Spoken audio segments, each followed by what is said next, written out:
Today we will start axial position और end on position.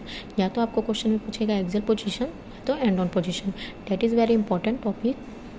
The line passing through two charges of N electric dipole is called axial line. इसी दो charge में अगर कोई line पास करता है किसी इलेक्ट्रिक डायपोल में, उसको हम एक्सियल लाइन कहते हैं। If a point P at with the intensity of electric field is to be determined is taken on the axial line। हमको intensity of electric field axial line पे ही निकालना है, वहीं पे determine करना है। then this position is called axial position और end on position। तब हम इस position को क्या कहते हैं, axial position या end on position कहते हैं।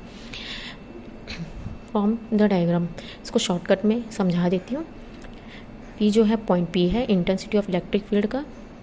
ए जो है वो पहला चार्ज है पॉजिटिव क्यू चार्ज, बी जो है वो दूसरा चार्ज है negative Q charge. O will be the centre, okay. The distance of O to P will be R. There is two electric field intensity, one will be E1 vector and second is E2 vector. Vector इसलिए है direction को show करने की। ये shortcut में मैंने explain कर दिया डायग्राम को। Now let A B is an electric dipole. मान लेते हैं ए बी जो है वो इलेक्ट्रिक डायपोल है। इलेक्ट्रिक डायपोल मतलब जिसके दो पोल होते हैं, consisting of charges positive Q and negative Q. जिसके दो चार्जेस है, एक पॉजिटिव क्यू है और एक नेगेटिव क्यू है। This charges are separated by 12 distance. ये दोनों चार्ज जो है वो 12 डिस्टेंस से सेपरेटेड है। ए से लेके बी 12। अगर अलग अलग करेंगे तो ओ से लेके ए एल होगा और ओ से लेके बी होगा एल, और दोनों मिला के 12। Are placed in a medium of dielectric constant K, जिसका डाइलेक्ट्रिक मीडियम जो होता है वो के होता है। अब point P is taken on the axial line at a distance R. जहाँ पर अब यहाँ पर हम लोग एक पॉइंट पी लेते हैं जिसका डिस्टेंस हो जाएगा आर। ओ से लेके पॉइंट पी की डिस्टेंस होगी R. Apart from the centre of dipole at with the intensity of electric field is to be determine. इसी पॉइंट पी पे हमको intensity of electric field determine करना है।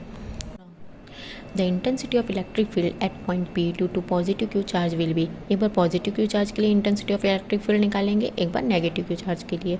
तो इसका इक्वेशन क्या हो जाएगा, E1 equals to 1/4πε0K into Q upon AP square. Equation number 1। AP Q पहले इंटेंसिटी ऑफ इलेक्ट्रिक फील्ड के लिए ए से लेके पी निकालेंगे और दूसरे के लिए बी से लेके पी निकालेंगे। तो पहले ए से लेके पी निकालेंगे। Where K is dielectric constant of medium. K जो है वो dielectric constant of medium है।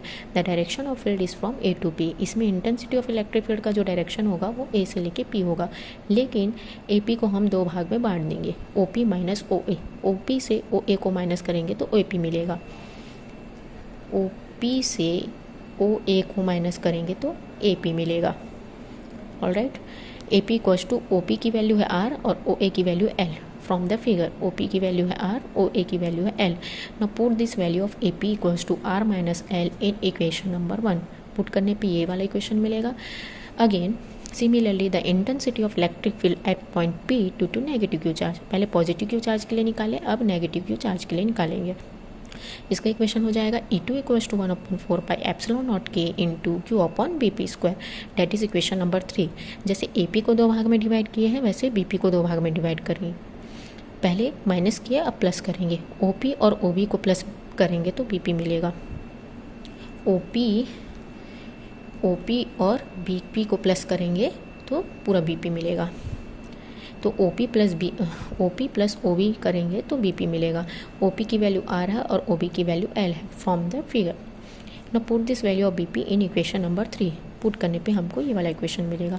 तो अब हमको इक्वेशन नंबर 2 और इक्वेशन नंबर 4 से काम है। Okay, as E1 and E2 have same line of action but are acting in opposite direction. E1 और E2 जो है वो सेम लाइन ऑफ एक्शन है, बट ये दोनों अपोजिट डायरेक्शन पे काम कर रहे हैं। So the resultant intensity will be, resultant निकालने में हमको मिलेगा E equals to E1 minus E2।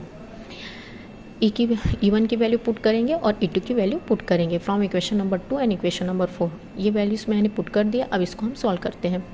पहले तो दोनों में क्या कॉमन है वो निकाल लेते। तो दोनों में कॉमन है Q और 4πε0K। Q 4πε0K दोनों को कॉमन कर दिया। अब इसको हमने बचा हुआ चीज़ को ब्रैकेट में लिख दिया।